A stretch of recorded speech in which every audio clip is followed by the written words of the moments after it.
Wale watu mnaishi Nyamavila hapa, msikuwe na wasiwasi. My government is going to work with you and to work with all the other claimants so that we can have a win-win settlement where you can pay for that land in a way that is acceptable and in a progressive manner where nobody loses their property or their homes. Tumekubaliana? Uongo. Hiyo ni uongo bwana. Hakuna. Hiyo ni uongo hiyo. Cheki venye mnavyoona ni watetezi wa wote. Cheki guys, kuna kitu inafanyika na tufurahishi guys. Kuna kitu inaendelea kwa Kenya yetu na itufurahishi. Hakuna venye msemo nyako na pesa kila siku Disemba ndatakuwa nakuja kubomolea watu nyumba. Guys, wana Kenya mwache kunyamaza. Jamaa anafana samelea wase. Disemba, Januari afai kwa anabomolea watu nyumba. Hiyo ni makosa guys. Guys, wana Kenya, mnafaa mjitokeze na muongee kitu. Hata kama ni serikali inaongwa, hata kama ni serikali inapewa pesa. Hiyo maneno tumekataa. Na sisi kama watetezi wa wote hiyo maneno tumekataa. Au comes December, tena tarehe 16 guys, ndio nakuja kubomolea watu manyumba. Vitu za watu zimebebwa, kuna wenye wako nyumbani vitu zao zimebebwa kama wajui. Alafu we serikali William Samoei Ruto uko hapo unaangalia vitu kama hizi zikifanyika, unakula ongo na kusua. William Samoei Ruto, ambia wenye wanazoea kubomolea watu every December wawache, na tumechoka na hizo ujinga. Ongoja kidogo, ladies and gentlemen, welcome back to my YouTube channel. My name is Jackson 254 TV. Karibuni. Alright, ladies and gentlemen, mumeweza kusikiliza vile ambavyo President Ruto amezungumza, na huyu president, my friend, there is no way huyu president anaweza aminika. Unaona, huyu president ni mtu wa double standard. Unaona, wakaazi wa Kayole Nyamavila Estate, my friend, wameweza kushtuka kuona, my friend, wanabomolewa nyumba baada ya kukuwa promised na president ya kwamba hiyo sehemu na hizo magorofa hazitabomolewa. Atajaribu kutafuta wale watu ambao wako na kesi kotini ati ya kwamba shamba yao iligrabiwa na ikauziwa watu.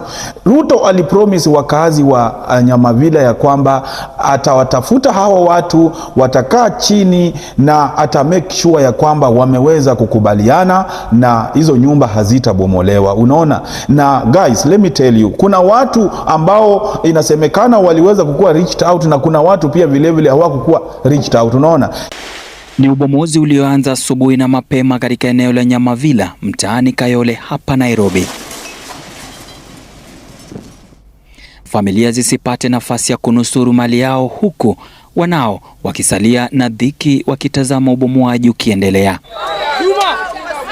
Mzee huyu amesafiri usiku mzima ili kunusuru mali yake. Wakati nilikuja hapa, mimi sikujua hii manyumba ilikuwa ya mradi. Mimi niliruhusiwa property nikijua pesa zangu zile zote nimesanya kwa KDF nisiweke hapa, niendelee ukura pole pole. Na nikalipa 900 million. Baada ya mwaka moja ubomozi ukatokea. Bishop Josiah naye jumba hili alikuwa amekodesha miezi miwili iliyopita na kulipa miezi 4. I have just arrived this morning at 7:30 only to realize that my house is being demolished.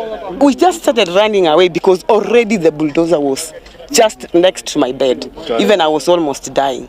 So I left everything. We just ran, plus with our children and everything. Mwakilishi wadi wa kuteuliwa Joy Mwangi naye akafika kutetea wakazi eneo hili, ila ikawa muda ulikuwa umefika. This land belongs to Nairobi City Council. I have evidence to show this land belongs to Nairobi City Council. Only kazi yake ni kutumia pesa, ana harass watu huku. People dying. Angalia ile nyumba ya shosho kule imebomolewa. Shosho mzee. This is the one that they should follow. OCPD is hiding like a child huku ndani. Nimemtafuta nimpatie hii kitu. Ametumia kwa WhatsApp, anasema achukongi vitu kwa WhatsApp. Na baada ya muda mchache akakamatwa na kufikishwa kituo cha polisi cha Kayole. Kitu ambacho, my friend, kimeweza kunishtua, nashangaa sana na ili hali guys, mtu anabomolewa gorofa ya karibu 1200, 1500 gorofa, mtu ametengeneza na design ya kisasa. Investment yake yote amemalizia pale. Oh my God, huyu ni president ambaye, my friend, let me tell you, hakuna kitu mzuri yenye ana promise watu na ana deliver, hakuna hata kidogo. Unaona, Wakenya wengi wameweza kuumia. Wakenya sasa hivi wanahangaika. Sasa hii ni msimu wa Krismasi, watu hawana pesa, na President Ruto anazidi kuiba. Unaona, anaiba na kila kitu. Unaona, sio Grammy Award, sio kudunga ng'ombe poison. Huyu ni president mugani? Huyu ni president mugani, ladies and gentlemen? Na hataki watu waongee, Hati ng'ombe itakosa kunyamba. Sasa mimi nauliza jameni, kwani sisi wote ambao sisi tumekuwa vaccinated, kuna mtu amekosa kunyamba kwa sababu alikuwa vaccinated? What are you saying, bwana? What are you saying? What is he saying? Unajua anacheka kwa nini? Hii ni maajabu. Wewe utatuma haje watu waende kubomolea watu nyumba zao? Na unajua kabisa hizi nyumba watu wametumia pesa mingi. Hii ni economy unarudisha chini, guys. Hebu guys, niwaulize, hiyo plot yenye ambayo hiyo gorofa imetengenezwa, tuseme valuation ya hiyo shamba inaweza kuwa labda ni milioni 5, inaweza kuwa labda ni milioni 10, alafu mtu ameenda amewekelea kwa hiyo plot karibu milioni 100 ama milioni 50, unaona, ama hata milioni 200. Na unajua hii nyumba guys, mkiangalia vizuri ni nyumba na ambayo inalipa tax. Hapo hivyo ukiangalia kuna tokens zenye ambazo watu wanaweka kila mwezi, na labda kwa gorofa moja kuko na nyumba karibu 200. So hizo nyumba zote, hao watu wanapotumia tokens, wenye wana benefit ni nani? Ni Kenya Power. Hiyo ni government. Hizo nyumba zote zimewekwa maji. Hiyo maji ukiangalia wenye wana benefit ni nani? Ni government. Hizo nyumba guys, wacha nikuambie, wanalipa tax, KRA my friend, wana return tax after collect tax na vitu kama hizo, wanalipia tax kila mwaka. Alafu wewe unatuma watu waende kubomolea watu nyumba, na wewe ndio president. There is no way president anaweza tuambia ya kwamba ati yeye ana nguvu kuliko president. Wakati Uhuru Kenyatta alikuwa kwa kiti, my friend, alitumia pesa za serikali kusettle kesi ya Waitiki na akasaidia watu, na sasa hivi watu inasemekana kila mtu ako na title deed. Lakini Kenya sasa hivi, my friend, kununua shamba bila title, my friend, sasa hivi guys, wale watu ambao sasa hivi mlikuwa mna plan kununua shamba, my friend, ni wakati sasa wa kujichuna. Ni heri uende university kwenye ushago kuliko kuinvest mahali ambapo baadaye watu wenye watachaguliwa watakuja watengeneze deal na koti wakuja wanyang'anye shamba zenyu. Unaona, kwa sababu my friend, mtu mwenye uko na certificate, wewe sio mmiliki wa shamba my friend. Kama uko na certificate my friend, kama ungekuwa na title deed, government wanga inakucompensate. Lakini kama ni mahali ambapo wanataka kutengeneza maofisi za serikali, ama mahali ambapo wameona serikali kuna kitu wanataka kufanyia, wanga wanacompensate watu pesa mingi. Lakini wewe umetoka kwenyu all the way, umekuja Nairobi, hatujui ulipata pesa namna gani, umeenda umenunua shamba yenye iko na certificate, umetengeneza nyumba, na unajua kabisa kwenyu hata baba yako hakuwa own hata title. Baba yako hata ile shamba wanaishi my friend, ni shamba alipewa na wazazi na hata haijafanyiwa transfer. Kwenyu hamjainunua shamba, unakuja Nairobi kuja kununua shamba yenye iko na certificate. My friend, wacha nikuambie, usikuja Nairobi kutajirisha watu wachache my friend. Usikuja Nairobi kutajirisha watu. Ni heri hata shamba ununue bei kali, lakini nimerealize my friend, nunua shamba yenye iko na title deed. Ukishanunua shamba iko na title deed, make sure before ufanye transfer umepewa hiyo title copy, umeenda umefanya search. Search itakukula pesa mingi. Search ni kitu unafanywa na 1 hour. Unaona? Lakini wewe unatengeneza magorofa kwa shamba ambayo unajua kabisa hii shamba ni certificate. Unaenda unachukua milioni 100, unaenda unaekelea mahali pale. Like seriously, hawa watu wamekuja wanataka hiyo sehemu, na ni kama hawataki hata kusikizana. Kwa sababu nimeona kuna watu wanasema ya kwamba ati government ilikuwa imesema watu wasikizane, walipe pesa kiasi kwa ile familia yenye wana claim shamba ni nini. Lakini ukiangalia wale watu wanabomolewa my friend, hakuna mtu ameshawahi waongelesha. Hawa watu wenye wanaongea wakisema ya kwamba ati serikali ilisema ati tulipe kitu, ati sijui ndio hii maneno imalizwe badala ya ibomolewe.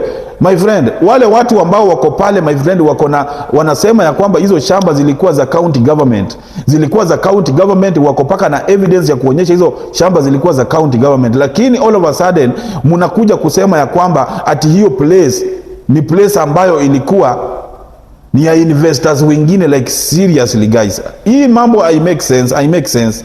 Ni uchungu sana hata kwa mzazi. Ndio kwa maana guys nimeweza kukuja hapa tuweze kuongea, tusikizane. Ni kwa nini Mr. President ana huruma?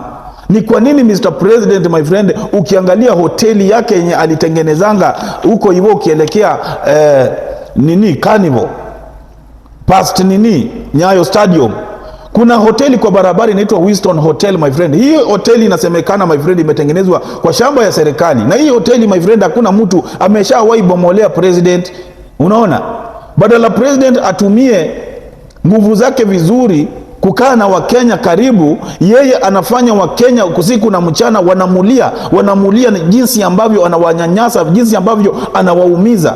Vilio vya Wakenya, wacha nikuambie ladies and gentlemen, hii familia sijui President Ruto, kwani huyu president my friend asomi historia aone vile ambavyo mapresident wabaya walikufa. Idi Amin, ukiangalia mtu kama Idi Amin alikufa kifo mbaya sana. President wote mwenye ashawahi usika kwa umwagikaji wa damu ya binadamu, huyo president maisha yake haikuwahi enda vizuri ladies and gentlemen. I am telling you. Ukiangalia pia Congo my friend, ukiangalia Patrice Lumumba wakati alipigania independence na mpaka wabeberu wakaenda wa hiyo nchi. Huyu Patrice Lumumba baadaye aliweza kupewa mamlaka na akakuwa kiongozi, akaanza kuongoza nchi. Na inasemekana my friend, yule general mwenye alikuwa pale my friend alienda kamuhandi, na huyu jamaa aliuliwa vibaya sana na acid. Na alipouliwa, let me tell you, hadi wa leo mwili wake haijapatikana my friend. Inasemekana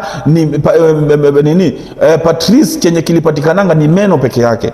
Kilifanya paka bibi ya Patrice my friend run mad. Alitembea kwa street uchi, na hadi wa leo mama alikufanga recently bila hata kuolewa.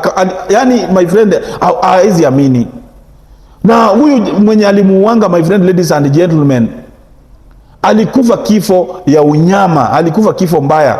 Afuta ameshajenga palace yake gold tupu, amefanya vitu, alifukuzangwa na kula aliendanga my friend, alikufa kama mnyama. Ladies and gentlemen, ni uchungu sana ladies and gentlemen. Kwa hivyo President Ruto already sasa hivi president ako na mashamba mingi, ako na mali mingi, lakini kila siku nasikia mara Grammy Award kuna pesa imetolewa sijui inapelekwa, kitu ambacho huko America my friend, Grammy Award wamesema wanasikia fununu ya kwamba ati kuna pesa President Ruto alipeana sijui milioni 500 ati sijui isaidie. Grammy Award haichukuangi pesa namna hiyo my friend, wao wafanyangi. Na hata kama kuna maneno yote, hojaiona mtu kama huyo akiwapigia simu, ama hojaiona pesa zote kutoka Kenya.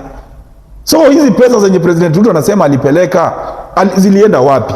Huyu ni mtu anakama hapo na miradi ambazo zitafanya waibe. Sasa hivi Kenya, sasa hivi ukiangalia in Kenya, vijana saa hii wanamalizwa. Vijana wenye hawananga kazi saa hii Kenya wanamalizwa na njia gani? Wanatafutiwa kazi nje, kazi ambazo hazi make sense. Serikali inachota pesa kwa gala yao, wanakula na maagents, alafu hao watu wenye wanapelekwa kazi wakifika huko wanaambiwa walipe hizo pesa. Unaona? Wanapotoa hizi pesa zinagawanywa na agent na huyo official wa government. Hizi pesa yani like wao watu wame come up na ideas za kuiba pesa, za kutajirika zaidi. Unaona? Lakini ukiangalia my friend, Ruto kitambo aliweza kunemiwa na Raila Odinga ya kwamba yeye ni Zakayo mtoza ushuru. Unaona? Lakini after Raila kutoa hiyo jina, watu walipenda sana, walikuwa wanaita Ruto Zakayo. Hata wakati wa Gen Z maandamano walikuwa wanaisemanga huyu Ruto ni Zakayo mtoza ushuru. Lakini all of a sudden wakati waliona Raila Odinga ameshirikiana na Ruto, walikataanga hiyo jina Zakayo, wakakamapo na jina ingine Kasongo yeye mobali nanga. Hii Kasongo, wacha nikwambie, imeshika kuliko kitu yoyote. Hii Kasongo, let me tell you, mtu ni mnyama. Ruto ni mnyama my friend, Ruto ni mnyama. Ruto my friend anakuja, badala atenge pesa za kusomesha watoto, badala atenge pesa zenye zitafanya maendeleo Kenya, yeye anatenga mabilioni ya pesa ya kuleta madawa zenye zitadungwa mifugo. Mifugo my friend, ukiangalia ni economy gani Kenya zinasaidia. Sisi tukishafanya kazi, tukishapata pesa kidogo, unaweza decide kukula mutura, unaweza decide kukula matumbo, unaweza decide kukula nyama ama maini, unaona? Lakini sasa wewe badala ufikirie vitu za maana, unafikiria kuhusu vile utadunga ng'ombe poison, ng'ombe zikufe. Watu wameleta shida. Anateta paka anasema ati Wakenya wamemwekelea maongo mingi sana, wanasema vile ambavyo ati anapanga ati kudunga ng'ombe, ati ng'ombe paka hata ziwache kunyamba. Yani President Ruto my friend, let me tell you, huyu jamaa wacha nikuambie, hana vision kabisa, hana vision ya kurule inchi. Unaona, hana vision ya kurule inchi. Because my friend, maskini wakati unachaguliwa, unapewa chance ya kukuwa president, ni lazima uonyeshe my friend umetoka kwa familia ya kimaskini. Lakini sasa hivi let me tell you guys, Ruto ndio the most hated president in Kenya mwenye ashawahi happen. Apendwi na mtu, hakuna mtu anataka president Ruto. Mpaka Ruto anashindwa, mnataka nifanye nini ndio munipende?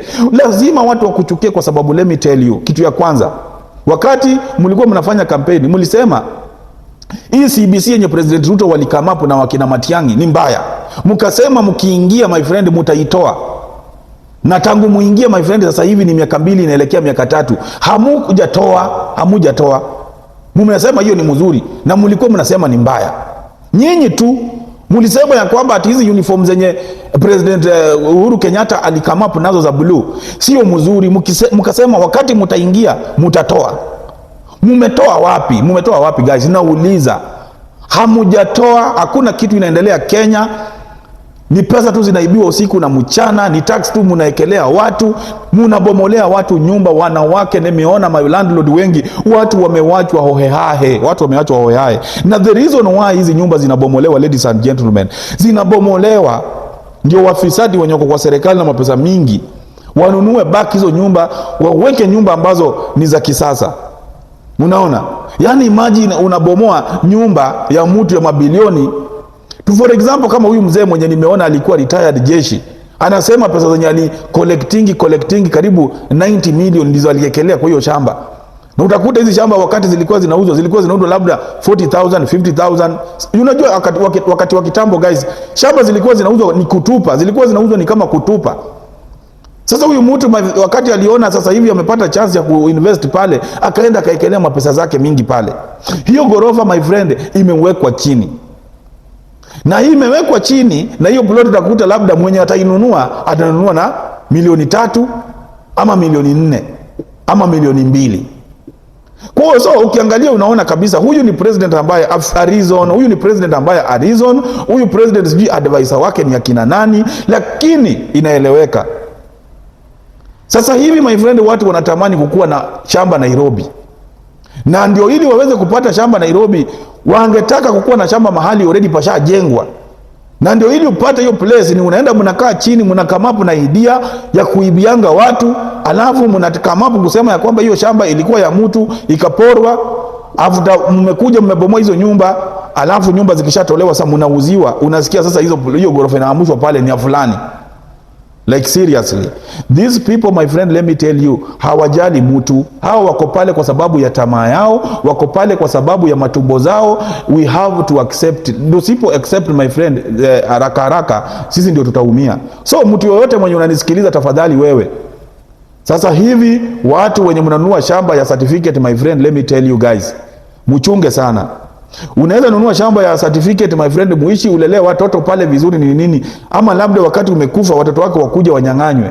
Unanipata? Kwa sababu ujui president mwenye anakuja ana nia gani, na president mwenye atakuja baada ya huyo mwenye atakuja ujui pia hata yeye. Kila mtu mwenye anaingia kwa kiti anataka pia yeye ku-own Nairobi, unaona? So wakati wanakuja wanasema kwamba hii place ilikuwa ya wizi, who knows? Na umesikia Ruto saa hii ana plan kurani nchi forever. Tutafanya namna gani guys? So guys, acheni maoni yenu hapo hivyo kwa comment section, muniambie hii idea ya Ruto kusema ya kwamba ati watu wabomolewe nyumba, ati walijenga mahali pabaya. Hizo miaka zote hawa watu walikuwa wapi kukuja kusema ya kwamba hizo nyumba, wakati hizo nyumba zilikuwa zinatengenezwa? Huyu mtu angepeleka tu kesi kotini na aseme ya kwamba hii ni shamba yangu na inajengwa, serikali ingesimamisha watu kujengwa. Unaona?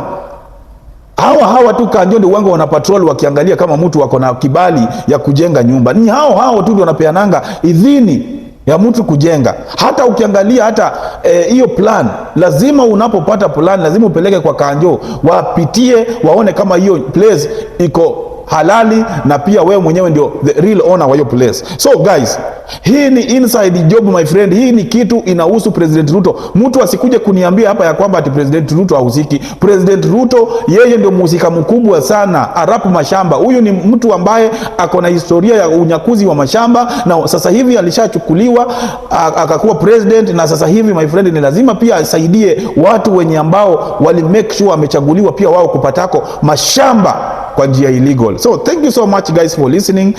Let us meet on the next video guys. Until next time, God bless you. Bye bye. Jackson hapa.